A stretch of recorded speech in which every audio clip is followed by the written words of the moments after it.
Valentine's Day, Love or Lust, the Islamic take on the Day of Hearts. Part 2 through the lens of Islam holiday series. This is your brother Rizwan.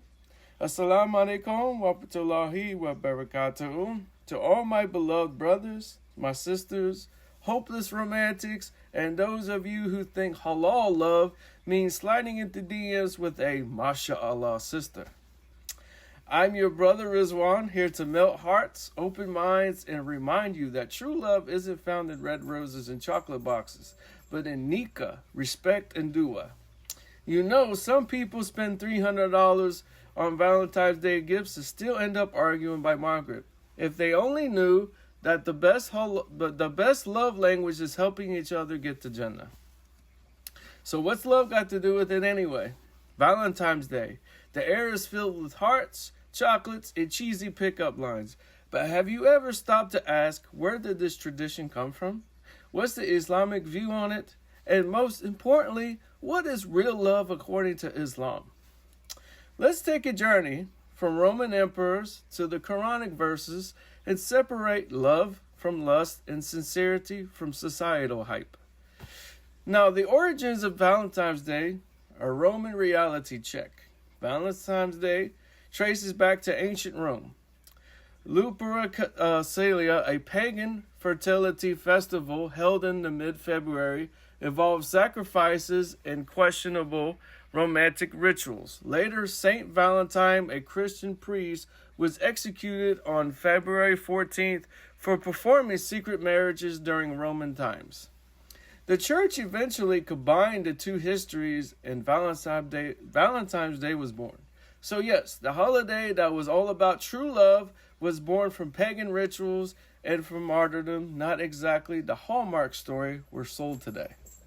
Modern Valentine's Day commercialized love. Today, it's less about commitment and more about buying the right gift, posting the cutest couple photo, competing for the most Instagram likes, and, let's be real, promoting casual relationships, even haram runs. It's not about love, it's about validation. Islam's view on love, pure, powerful, and permanent. This is where it's different. Love is natural, but it has guidelines. Love isn't haram, but it's part of our fitrah. But Islam sets boundaries to protect love, to keep it sacred. And amongst his signs is that he created for you from yourselves mates that you may find tranquility in them. This is Surah Al-Rum, chapter 30, verse 21. This is the Quran's version of a love poem, deep, eternal, rooted in mercy.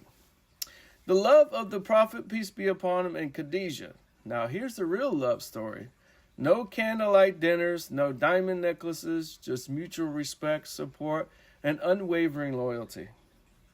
When Khadijah passed away, the Prophet, peace be upon him, wept for years later. He would honor her memory and speak of her with unmatched tenderness. She believed in me when no one else did. This is a hadith in Sahih Muslim. That's the kind of love Valentine's Day can't sell. Halal love versus haram desires. In Islam, love within marriage is not only allowed, but it's rewarded.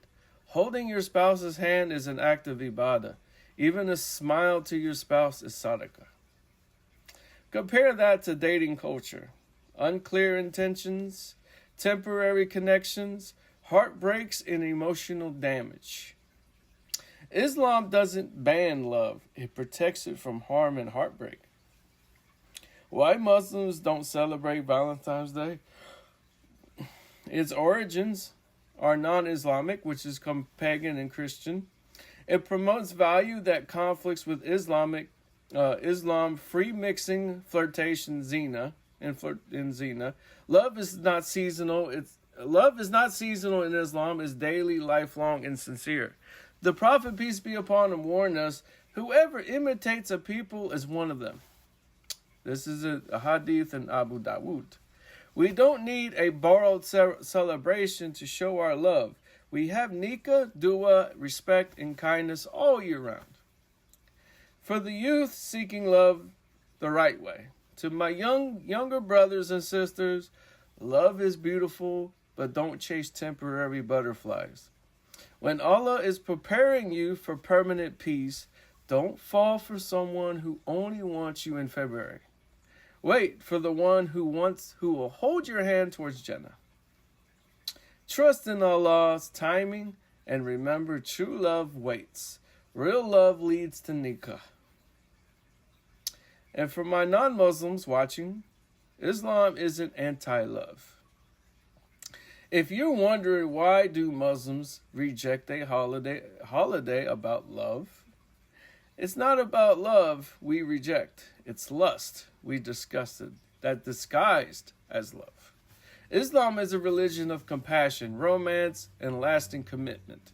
And when you study the Quran, you'll find more heart in it than verses than you'll find in the Hallmark card. And in conclusion, from roses to real respect.